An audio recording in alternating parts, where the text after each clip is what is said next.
자, 반갑습니다. 배종찬 교수의 맛있는 좋은 이야기 배종찬입니다. 자, 여러분 반갑습니다. 앞으로 다가오는 8월달 이후 전세 시장이 큰일 날 것 같은데요.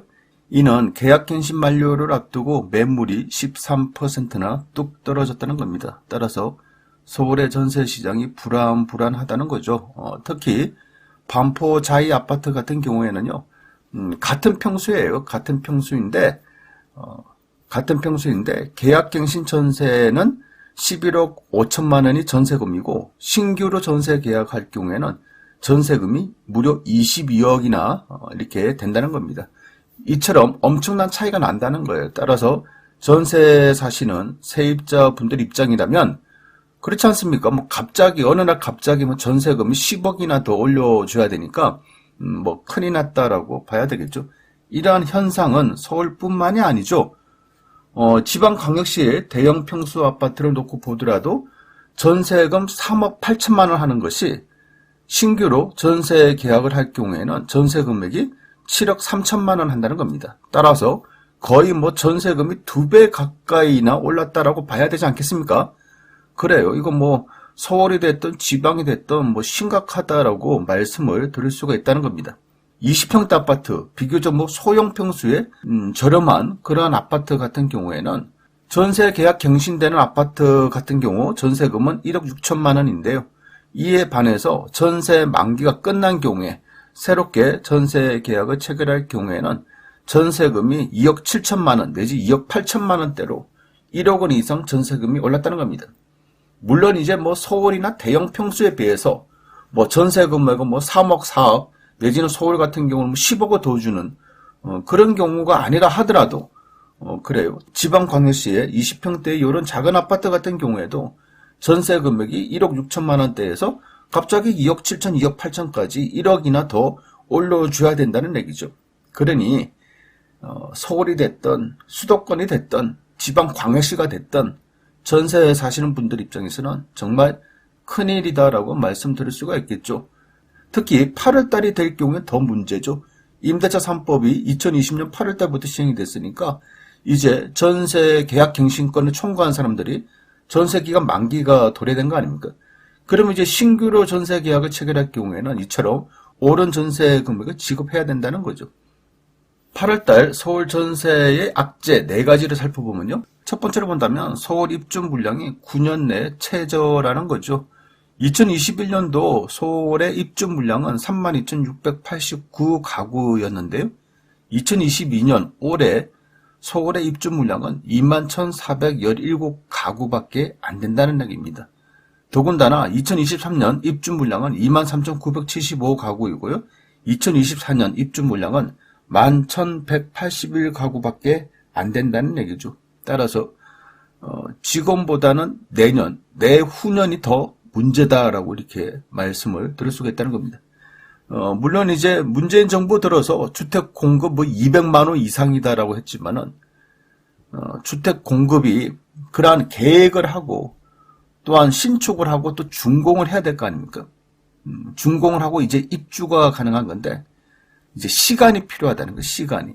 그래서 주택 공급 물량을 좀 더 앞당겨서 발표를 하고 앞당겨서 착공을 해야 되는데 지금 이제 문제가 다 터진 이후에 또한 부동산 가격, 아파트 가격이 급등한 이후에 그때 이제 부랴부랴 전국 주택 가격이 200만 호 공급 계획 발표했지 않습니까? 따라서 지금 당장, 앞으로 당장 2024년까지 입주 물량은 11,181 가구밖에 안 되는 이 부분 좀 심각한 문제다라고 봐야 되겠죠.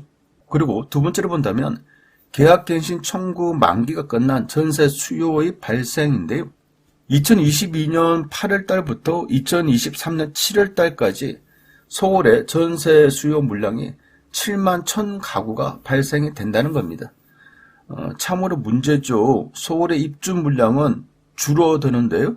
전세 계약 갱신 청구권 만기가 되는 세입자분들의 수요는 7만 1,000 가구나 발생이 된다는 부분 참 큰 문제라고 봐야 되겠죠. 어떻게 보면 공급은 줄어들고요. 수요는 증가되니 전세금이 급등하는 거 어떻게 보면 또 당연한 이치지 않겠습니까? 그러니 세입자분들 입장이라면 참 곤란해졌다라고 말씀을 들을 수 있다는 겁니다. 여기에 세 번째 악재로는 전세금의 급등이라고 봐야 되겠죠. 이는 전세 계약 기간 갱신 청구권을 쓴 경우 전세금이 11억대였다면 계약 갱신 청구권이 만기가 돼서 다시 전세 계약을 하려고 한다면 전세 금액이 무려 21억까지 이처럼 올랐다는 거예요. 그러니 지금은 이 전세 금액의 분포도가 낮게는 6억, 7억부터 중간으로 본다면 11억대, 아마 11억대가 전에 전세 계약 청구권의 기한 연장을 한 사람들이 11억대에 형성됐겠죠? 그 다음에 이제 신규로 전세 계약을 체결한 사람들이 신규 전세 금액은 21억대까지 이처럼 전세 금액이 올라갔다는 얘기예요. 어떻게 보면 11억대에서 21억까지 10억이나 넘는 금액을 전세금을 지급해야 된다. 참 큰일이라는 거죠. 전세 사시는 분들 입장에서는 정말 깝깝한 일이다라고 말씀드릴 수 있을 것 같은데요. 그런데 이 또한 어쩔 수 없지 않겠습니까? 그놈의 임대차 3법이 가난한 세입자를 위한 임대차 3법이 결국 세입자들을 더 힘들게 만든 임대차 3법이 되어버린 거 아니겠습니까? 그러니 참 큰일이라는 거죠. 여기에 마지막 네 번째 악재로는요. 재건축, 재개발 이상 물량이에요. 참 그렇지 않습니까? 이제 새 정부 들어서 또한 오세훈 서울시장 또한 마찬가지죠. 서울에 주택 공급을 하겠다. 그러면 서울에서 주택 공급을 한다는 것은 두 가지 방법밖에 없겠죠. 재건축을 한다거나 재개발을 한다는 거. 그렇지 않습니까? 서울에 대규모 아파트를 지을 그럴 신규 땅이 없다는 거예요. 따라서 기존에 지어진 아파트를 헐무고 재건축을 하든가 기존에 지어진 빌라나 단독주택, 다가구주택 이런 주택들을 허무고 재개발을 하는 거 그래야지 서울 같은 경우는 주택 공급이 되는 거 아닙니까?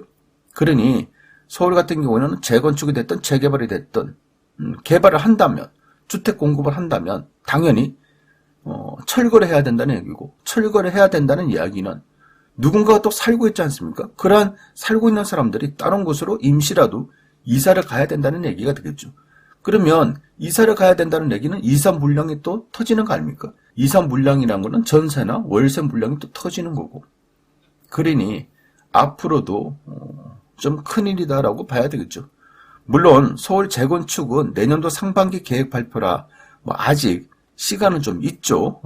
하지만 소규모 주택 개발이나 재개발 수요 이런 부분을 생각한다면 또한 이러한 이사 수요에 의해서 서울의 전세 가격 또 한 번 꿈틀거릴 수 있다는 겁니다.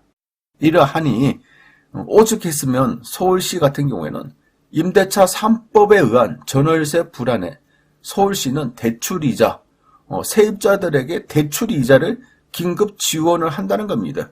대출 한도는 최대 3억 원 이내 연 3%까지 이자를 서울시가 지원한다는 거죠. 이는 전세금을 마련하기 어려운 서민을 돕기 위한 대출이자 지원 대책이라는 거죠. 세입자분들 입장에는 그나마 다행이라고 봐야 되겠죠. 아무튼 8월부터는 세입자분들이라면 전세금 인상에 따른 공포의 8월이 다가올 것 같아요. 따라서 정부의 가난한 세입자들을 위한 정말 특별한 대책이 필요하다라고 말씀을 드릴 수 있을 것 같아요. 이상까지 배종찬 교수의 맛있는 돈 이야기였습니다. 감사합니다.